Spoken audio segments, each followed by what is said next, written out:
Om Swastiastu. Perkenalkan, nama saya Madi Arya Rizkaranata dengan NIM 1911011019, semester 5, jurusan Pendidikan Agama Hindu, Universitas Hindu Negeri I Gusti Bagus Griwo Denpasar. Halo adik-adik semuanya, apa kabar kalian hari ini? Semoga tetap dalam keadaan sehat dan dalam lindungan Ida Sang Hyang Widi Wasa. Pada video pembelajaran kali ini kita akan kembali belajar, yaitu pelajaran Pendidikan Agama Hindu dan Budi Pekerti dengan materi Pancayatnya. Baik adik-adik, sebelum kita melakukan pembelajaran pada hari ini, alangkah lebih baiknya kita melakukan doa terlebih dahulu agar pembelajaran kali ini dapat berjalan dengan baik dan lancar. Silakan adik-adik mengambil sikap amustikarana. Om Purwajatu Brahmano Brahmacari Dharmamu Wasanas Tapasodatista Tasmajatam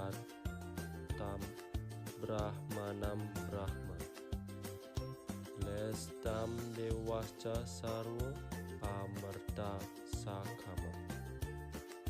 Baik adik-adik, adapun tujuan pembelajaran pada kali ini yaitu agar kalian mengetahui yang pertama pengertian pancayatnya, yang kedua latar belakang pancayatnya, yang ketiga bagian-bagian pancayatnya beserta contohnya. Baik adik-adik, yang pertama kita akan membahas tentang pengertiannya. Kata yatnya yaitu berasal dari urat kata yaj yang artinya korban suci. Panca dan yatnya. Panca yang berarti 5 dan yatnya yang berarti korban suci. Jadi kalau kita gabungkan yaitu pancayatnya artinya 5 korban suci yang tulus ikhlas. Nah, adapun bagian-bagian dari pancayatnya itu sendiri yaitu yang pertama dewayatnya, yang kedua yaitu resiyatnya, yang ketiga pitrayatnya, yang keempat manusayatnya, dan yang terakhir yang kelima yaitu Baik adik-adik, untuk selanjutnya kita akan membahas lebih detail pancayatnya beserta dengan contoh-contohnya. Baik adik-adik, untuk selanjutnya kita akan membahas yaitu dewa yatnya. Dewa yatnya adalah suatu bentuk persembahan atau korban suci dengan tulus ikhlas yang ditujukan kepada Sang Pencipta atau disebut dengan Ida Sang Hyang Widi Wasa beserta dengan manifestasinya dalam bentuk Trimurti. Dewa Brahma sebagai pencipta alam semesta, Dewa Wisnu sebagai pemelihara isi dari alam semesta, dan Dewa Siwa sendiri sebagai pelebur atau perlina dari alam semesta. Adapun tujuan dari pelaksanaan Dewa Yatnya itu sendiri, yakni untuk membayar hutang yang disebut dengan Dewa Rena kepada Ida Sang Hyang Widi Wasa dan manifestasinya di mana beliau telah menciptakan alam semesta beserta isinya. Baik, untuk selanjutnya yaitu ada contoh-contoh pelaksanaan Dewa Yatnya dalam kehidupan sehari-hari. Yang pertama yaitu melaksanakan puja Trisanya setiap hari. Yang kedua, melaksanakan persembahyangan pada hari purnama dan tilam. Yang ketiga, melaksanakan persembahyangan pada hari raya di pura seperti Piodalan, Saraswati, Siwalatri, Galungan, dan Kuningan. Yang keempat, selalu berdoa sebelum dan sesudah melaksanakan kegiatan. Untuk yang kedua, yaitu resiyatnya. Resiyatnya adalah suatu bentuk persembahan karya suci yang ditunjukkan kepada para resi, orang suci, pandita, pinandita, Sulinggi, ataupun guru yang berhubungan dengan agama Hindu. Rsi adalah orang-orang yang bijaksana dan berjiwa suci. Sulinggih maupun guru juga termasuk orang suci karena beliau orang yang bijaksana yang memberikan arahan kepada siswa-siswinya. Adapun tujuan pelaksanaan rsiatnya yakni untuk membayar hutang rsi renam kepada para rsi serta sebagai bentuk wujud terima kasih. Adapun contoh-contoh pelaksanaan dalam rsiatnya tersebut. Yang pertama yaitu menghormati guru dan perintah yang diberikannya. Yang kedua, menjaga kesehatan dan kesejahteraan orang suci. Yang ketiga yaitu membangun tempat-tempat pemujaan untuk orang suci. Dan yang keempat, memberi sesari ataupun berupa punya kepada orang suci tersebut.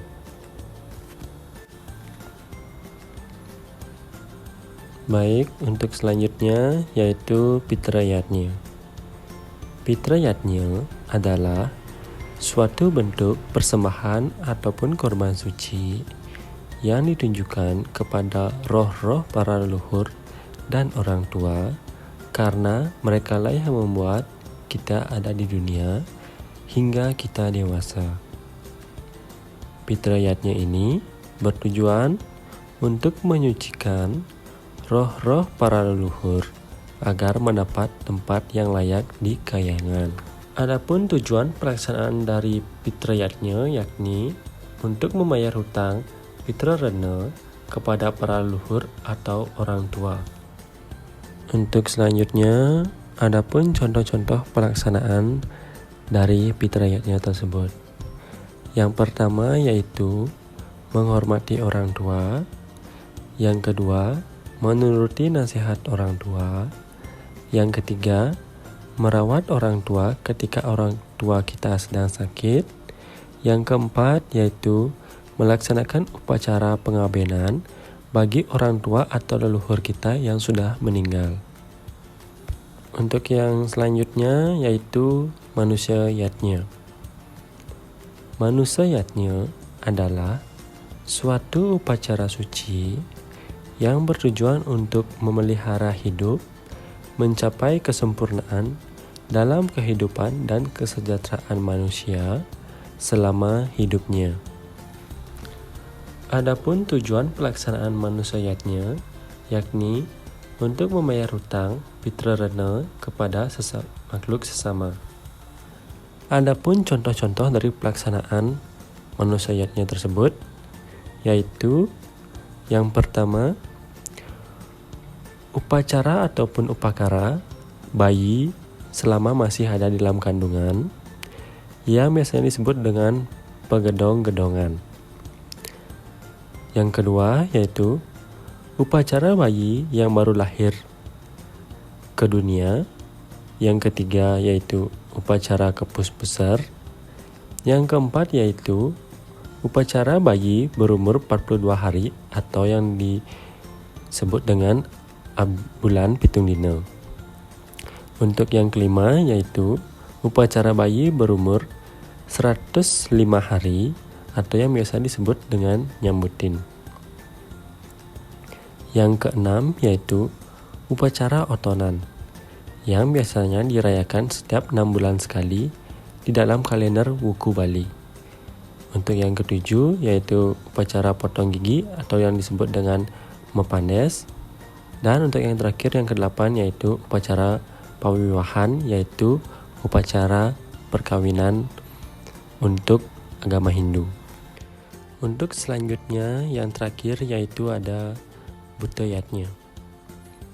Buddhayatnya adalah suatu upakara ataupun upacara suci yang ditunjukkan kepada Buddha Kala atau makhluk bawah. Buddha Kala adalah kekuatan yang ada di alam yang bersifat negatif yang perlu dilebur atau dinetralisir agar kembali ke sifat positif agar tidak mengganggu kedamaian hidup umat manusia yang berada di bumi dalam menjalankan aktivitasnya. Adapun tujuan pelaksanaan butayatnya yakni untuk membayar hutang diwarna kepada para buta. Adapun contoh-contoh pelaksanaan butayatnya tersebut, yaitu yang pertama, upacara mencaru, yaitu membersihkan area baik itu pura maupun natah di rumah. Yang kedua, ngaturan segaha untuk menetralkan sifat-sifat negatif yang berada di bumi. Yang ketiga yaitu upacara Pancawali Krama 10 tahun sekali yang dilaksanakan di Pura Agung Besakih. Yang keempat yaitu upacara Ekadasa Ludra 100 tahun sekali yang dilaksanakan di Pura Agung Besakih. Baiklah adik-adik, itulah tadi video pembelajaran yang dapat saya sampaikan dengan materi pancayatnya. Apabila adik-adik belum mengerti, dapat ditanyakan pada WhatsApp group yang sudah tersedia. Mohon maaf jika ada kesalahan kata ataupun pengucapan. Akhir kata, saya ucapkan terima kasih dan sampai jumpa untuk minggu berikutnya.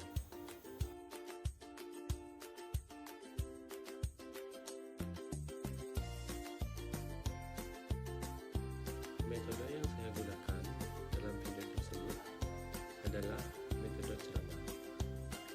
Metode ceramah adalah penyajian pelajaran oleh guru dengan cara memberikan penjelasan secara lisan kepada siswa.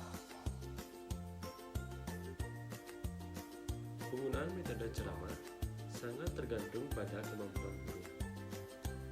Penguasaan guru terhadap materi pelajaran, kemampuan berbahasa, intonasi suara, penggunaan media, dan variasi gaya mengajar lainnya sangat menentukan keberhasilan metode ini. Adapun tujuan dari metode ceramah ini, yaitu tujuan metode ceramah ialah menyampaikan materi pelajaran yang bersifat informasi, yaitu konsep, pengertian, prinsip-prinsip yang banyak dan luas, serta hasil penemuan-penemuan baru yang belum terpublikasikan secara meluas. Adapun kelebihan dari metode ceramah, yang pertama yaitu murah dalam arti efisien, dilihat dari segi waktu, biaya, dan tersedianya guru ataupun pengajar. Yang kedua yaitu mudah dalam arti materi, dapat disesuaikan dengan keterbatasan waktu, karakteristik siswa, materi pelajaran, dan tersedianya alat pelajaran. Yang ketiga yaitu meningkatkan daya dengar siswa dan menemukan minat belajar dari sumber lain. Yang keempat yaitu memperoleh penguatan, dalam artian guru memperoleh penghargaan, kepuasan dan sikap percaya diri dari siswa yang diajar jika siswa memperhatikannya dan kelihatan senang karena mengajarnya guru baik. Yang kelima yaitu ceramah dapat memberikan wawasan yang luas karena guru dapat menambah dan mengaitkan dengan sumber dan materi lain dalam kehidupan sehari-hari. Untuk selanjutnya, adapun kelemahan dalam metode ceramah, yaitu yang pertama, siswa dapat menjadi jenuh, terutama kalau guru tidak pandai dalam menjelaskan. Yang kedua, dapat menimbulkan verbalisme pada siswa. Yang ketiga, materi ceramah terbatas pada yang diingat oleh guru. Yang keempat, siswa akan dirugikan apabila daya keterampilan untuk mendengarkan lemah. Yang kelima, terjadi interaksi satu arah yaitu guru kepada siswa. Untuk penanggulangan atau mengatasi cara kelemahan metode ceramah, yaitu dengan cara yang pertama, selang-selinglah ceramah dengan pertanyaan-pertanyaan. Yang kedua, gunakan alat peraga baik langsung maupun tidak langsung. serta lakukan demonstrasi untuk memperagakan konsep yang Anda kemukakan. Yang ketiga yaitu ciptakan interaksi yang bervariasi antara guru dengan siswa, siswa dengan guru, siswa dengan siswa. Yang keempat yaitu lakukan gaya mengajar yang bervariasi supaya siswa tidak bosan mendengarkan ceramah Anda. Sekian video pembelajaran metode pengajaran agama yang dapat saya sampaikan. Bila ada kesalahan kata maupun pengucapan, saya mohon maaf. Akhir kata saya tutup dengan Parama Santi. Om Santi.